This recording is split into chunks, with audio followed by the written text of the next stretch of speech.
Hi everyone, welcome back. It's another story time. Today I'm going to be reading chapters 1 and 2 of Alice in Wonderland by Lewis Carroll. Perhaps I will read the rest of this book if people like it. I know it's a really fun one. Alright. Chapter 1. Down the Rabbit Hole. Alice was beginning to get very tired of sitting by her sister on the bank and of having nothing to do. Once or twice she had peeped into the book her sister was reading, but it had no pictures or conversations in it. And what is the use of a book, thought Alice, without pictures or conversations? So she was considering in her own mind, as well as she could, for the hot day made her feel very sleepy and stupid, whether the pleasure of making a daisy chain would be worth the trouble of getting up and picking the daisies, when suddenly a white rabbit with pink eyes ran close by her. There was nothing so very remarkable in that, nor did Alice think it very much out of the way to hear the rabbit say to itself, oh dear, I shall be too late." When she thought it over, afterwards it occurred to her that she ought to have wondered at this, but at the time it all seemed quite natural. But when the rabbit actually took a watch out of its waistcoat pocket and looked at it and then hurried on, Alice started to her feet, for it flashed across her mind that she had never before seen a rabbit with either a waistcoat pocket or a watch to take out of it, and burning with curiosity, she ran across the field after it and was just in time to see it pop down a large rabbit hole under the hedge. In another moment, down went Alice after it, never again considering how in the world she was to get out again. The rabbit hole went straight on like a tunnel for some way, and then dipped suddenly down, so suddenly that Alice had not a moment to think about stopping herself before she found herself falling down what seemed to be a very deep well. Either the well was very deep, or she fell very slowly, for she had plenty of time as she went down to look about her and to wonder what was going to happen next. First she tried to look down and make out what she was coming to, but it was too dark to see anything. Then she looked at the sides of the well, and noticed that they were filled with cupboards and bookshelves. Here and there she saw maps and pictures hung upon pegs. She took down a jar from one of the shelves as she passed. It was labeled Orange Marmalade, but to her great disappointment it was empty. She did not like to drop the jar for fear of killing somebody underneath, so managed to put it into one of the cupboards as she fell past it. "Well," thought Alice to herself, "after such a fall as this, I shall think nothing of tumbling downstairs. How brave they'll all think me at home! Why, I wouldn't say anything about it even if I fell off the top of the house," which was very likely true. Down, down, down. Would the fall never come to an end? "I wonder how many miles I've fallen by this time," she said aloud. "I must be getting somewhere near the center of the earth. Let me see, that would be 4,000 miles down, I think." For you see, Alice had learned several things of this sort in her lessons at the schoolroom, and though this was not a very good opportunity for showing off her knowledge, as there was no one to listen to her, still it was good practice to say it over. "Yes, that's about the right distance, but then I wonder what latitude or longitude I've got to." Alice had not the slightest idea what latitude was, or longitude either, but she thought they were nice grand words to say. Presently she began again. "I wonder if I shall fall right through the earth. How funny it will seem to come out among the people that walk with their heads downwards, the antipathies, I think." She was rather glad there was no one listening this time, as it didn't sound at all the right word. "But I shall have to ask them what the name of the country is, you know. Please, Ma'am, is this New Zealand or Australia?" And she tried to curtsy as she spoke. Fancy curtsying as you're falling through the air. Do you think you could manage it? "And what an ignorant little girl she'll think me for asking. No, it'll never do to ask. Perhaps I shall see it written up somewhere." Down, down, down. There was nothing else to do, so Alice soon began talking again. "Dinah will miss me very much tonight, I should think." Dinah was the cat. "I hope they'll remember her saucer of milk at tea time. Dinah, my dear, I wish you were down here with me. There are no mice in the air, I'm afraid, but you might catch a bat. That's very like a mouse, you know. But do cats eat bats, I wonder?" And here Alice began to get rather sleepy, and went on saying to herself in a dreamy sort of way, "Do cats eat bats? Do cats eat bats? And sometimes, do bats eat cats?" For you see, as she couldn't answer either question, it didn't much matter which way she put it. She felt that she was dozing off, and had just begun to dream that she was walking hand in hand with Dinah, and was saying to her very earnestly, "Now, Dinah, tell me the truth. Did you ever eat a bat?" When suddenly, thump, thump, down she came upon a heap of sticks and dry leaves, and the fall was over. Alice was not a bit hurt, and she jumped up on her feet in a moment. She looked up, but it was all dark overhead. Before her was another long passage, and the White Rabbit was still in sight, hurrying down it. There was not a moment to be lost. Away went Alice like the wind, and was just in time to hear it say, as it turned a corner, "Oh, my ears and whiskers, how late it's getting!" She was close behind her when she turned the corner, but the rabbit was no longer to be seen. She found herself in a long, low hall, which was lit up by a row of lamps hanging from the roof. There were doors all round the hall, but they were all locked, and when Alice had been all the way down one side and up the other, trying every door, she walked sadly down the middle, wondering how she was ever to get out again. Suddenly, she came upon a little three-legged table, all made of solid glass. There was nothing on it but a tiny golden key, and Alice's first idea was that this might belong to one of the doors of the hall, but, alas, either the locks were too large or the key was too small, but, at any rate, it would not open any of them. However, on the second time round, she came upon a low curtain she had not noticed before, and behind it was a little door, about 15 inches high. She tried the little golden key in the lock, and to her great delight it fitted. Alice opened the door, and found that it led into a small passage, not much larger than a rat-hole. She knelt down and looked along the passage into the loveliest garden you ever saw. How she longed to get out of that dark hall and wander about among those beds of bright flowers and those cool fountains. But she could not even get her head through the doorway. "And even if my head would go through," thought poor Alice, "it would be of very little use without my shoulders. Oh, how I wish I could shut up like a telescope! I think I could if I only knew how to begin." For you see, so many out-of-the-way things had happened lately that Alice had begun to think that very few things indeed were really impossible. There seemed to be no use in waiting by the little door, so she went back to the table, half hoping she might find another key on it, or at any rate a book of rules for shutting people up like telescopes. This time she found a little bottle on it, "which was certainly not here before," said Alice, and tied around the neck of the bottle was a paper label with the words, "Drink Me," beautifully printed on it in large letters. It was all very well to say, "Drink me," but the wise little Alice was not going to do that in a hurry. "No, I'll look first," she said, "and see whether it's marked poison or not." For she had read several nice little stories about children who had got burnt and eaten up by wild beasts and other unpleasant things, all because they would not remember the simple rules their friends had taught them. Such as that a red-hot poker will burn you if you hold it too long, and that if you cut your finger very deeply with a knife it usually bleeds. And she had never forgotten that if you drink much from a bottle marked poison, it is almost certain to disagree with you, sooner or later. However, this bottle was not marked poison, so Alice ventured to taste it, and, finding it very nice, it had in fact a sort of mixed flavor of cherry tart, custard, pineapple, roast turkey, toffee, and hot buttered toast, she very soon finished it off. "What a curious feeling," said Alice. "I must be shutting up like a telescope." And so it was indeed. She was now only 10 inches high, and her face brightened up at the thought that she was now the right size for going through the little door into that lovely garden. First, however, she waited for a few minutes to see if she was going to shrink any further. She felt a little nervous about this. "For it might end, you know," said Alice to herself, "in my going out altogether like a candle. I wonder what I should be like then." And she tried to fancy what the flame of a candle looks like after the candle is blown out, for she could not remember ever having seen such a thing.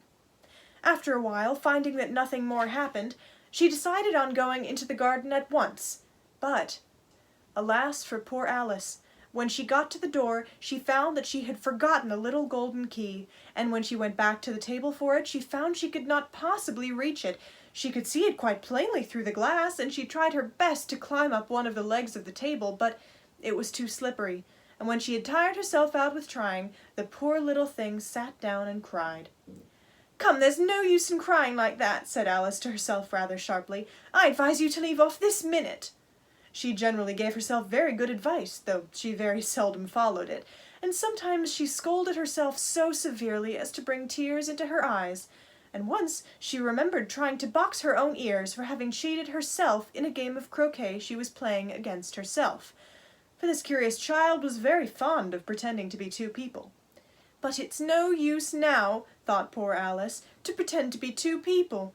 Why, there's hardly enough of me left to make one respectable person. Soon her eye fell on a little glass box that was lying under the table.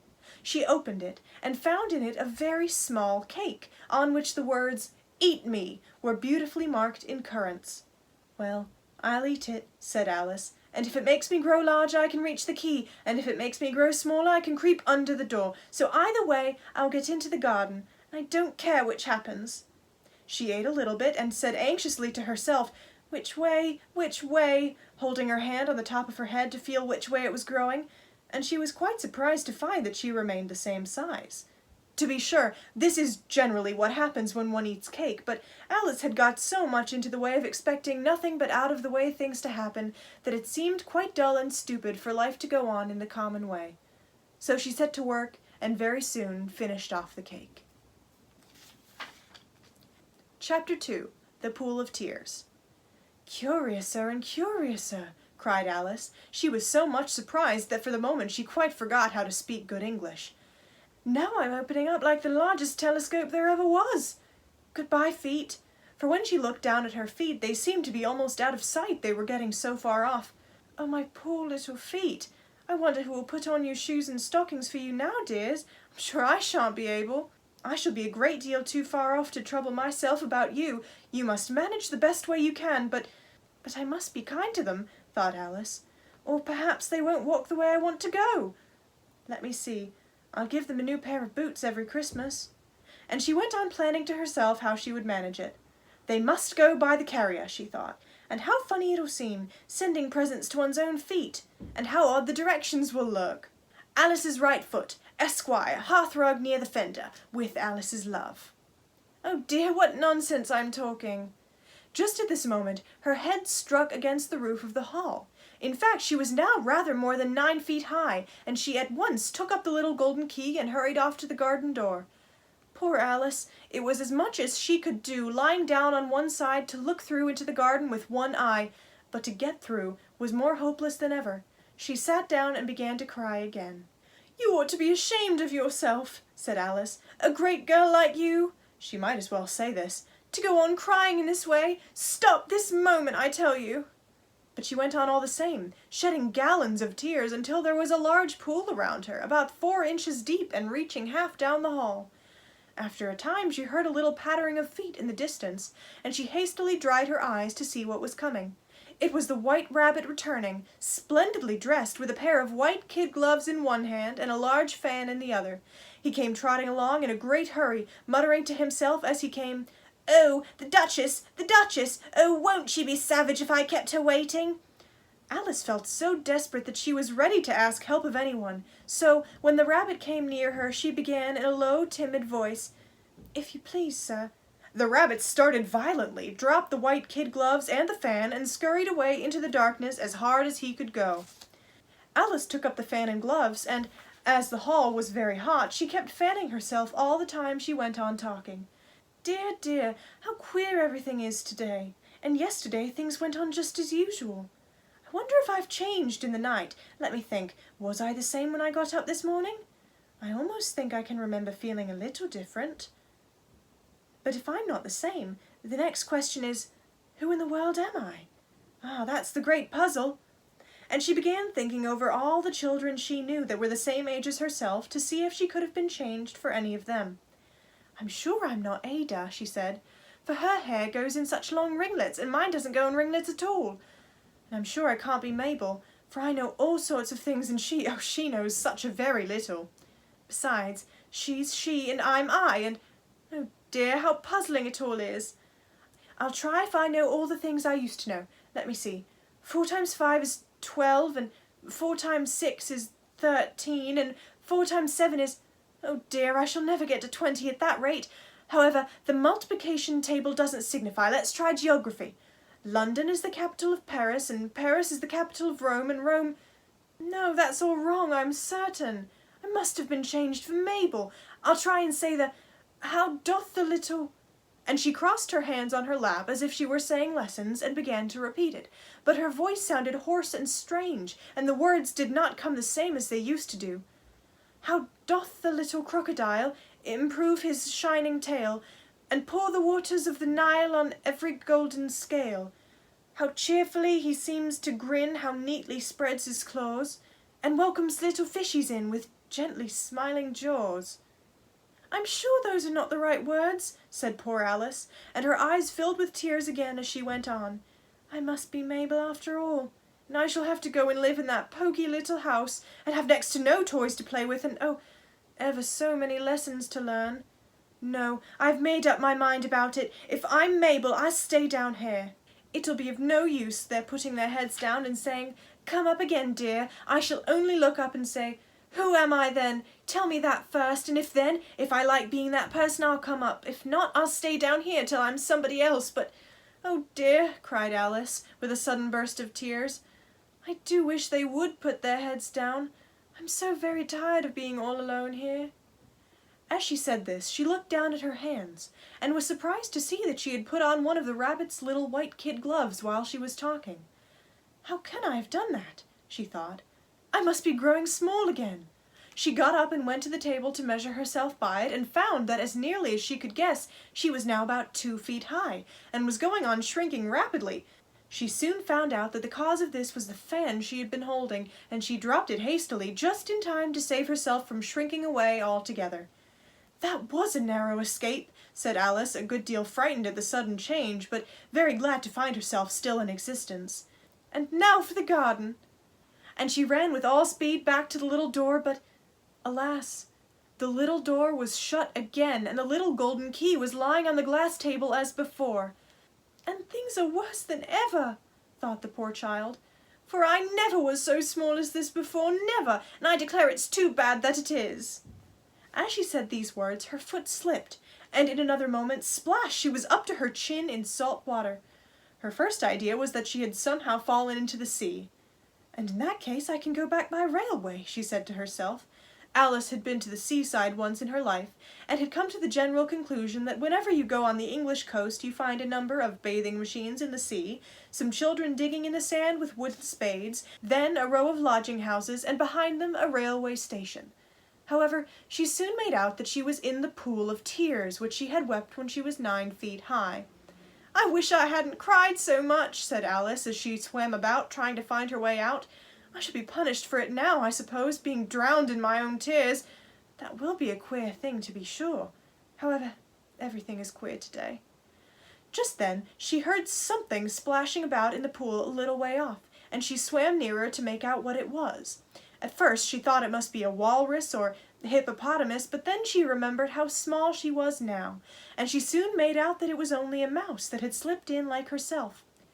Would it be of any use now, thought Alice, to speak to this mouse? Everything is so out of the way down here that I should think very likely it can talk. At any rate, there's no harm in trying. So she began, Oh, mouse, do you know the way out of this pool? I'm very tired of swimming about here, oh, mouse. Alice thought this might be the right way of speaking to a mouse. She had never done such a thing before, but she remembered having seen in her brother's Latin grammar, a mouse of a mouse, to a mouse, oh mouse. The mouse looked at her rather inquisitively, but seemed to her to wink with one of its little eyes. It said nothing. Perhaps it doesn't understand English, thought Alice. I dare say it's a French mouse come over with William the Conqueror. For, with all her knowledge of history, Alice had no very clear notion how long ago anything had happened. So she began again, Où est ma chatte? Which was the first sentence in her French lesson book.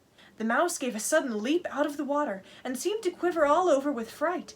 Oh, I beg your pardon, cried Alice hastily, afraid she had hurt the poor animal's feelings. I quite forgot that you didn't like cats. Not like cats? Cried the mouse in a shrill, passionate voice.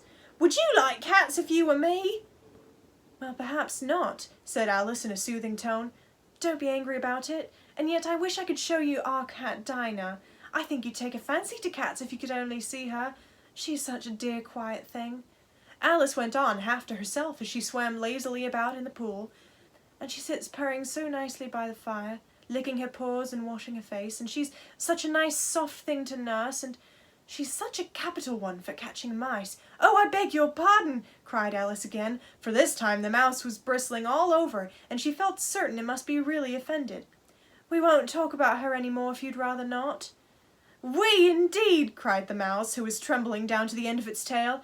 As if I would talk on such a subject. Our family always hated cats. Nasty, low, vulgar things. Don't let me hear the name again. I won't indeed, said Alice, in a great hurry to change the subject of conversation. Are you fond of dogs? The mouse did not answer, so Alice went on eagerly. There's such a nice little dog near our house. I would like to show you. A little bright-eyed terrier, you know, with, such long curly brown hair, and it'll fetch things when you throw them, and it'll sit up and beg for its dinner and all sorts of things.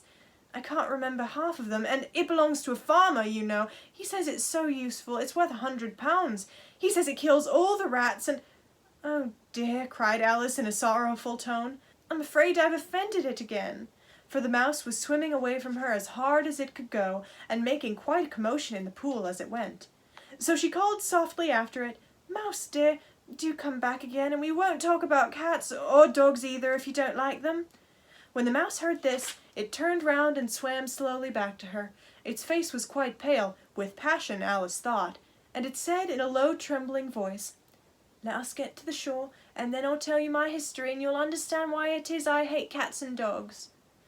It was high time to go, for the pool was getting quite crowded with birds and animals that had fallen into it. There was a duck and a dodo, a lory and an eaglet, and several other curious creatures. Alice led the way, and the whole party swam to the shore. Well, that was a great first 2 chapters. I love Alice in Wonderland. Let me know if you like that, and I will read the next 2 chapters, or maybe 1 chapter if 2 chapters are too long next time. I hope you enjoyed. Feel free to watch my last video. I read some stories. Maybe you'll like them. This one's more of a nighttime vibe, as you can see. It's all dark. Good for maybe the going to sleep times. I will put out another video soon. Bye! No. Come up again, dear. Not like cats! No.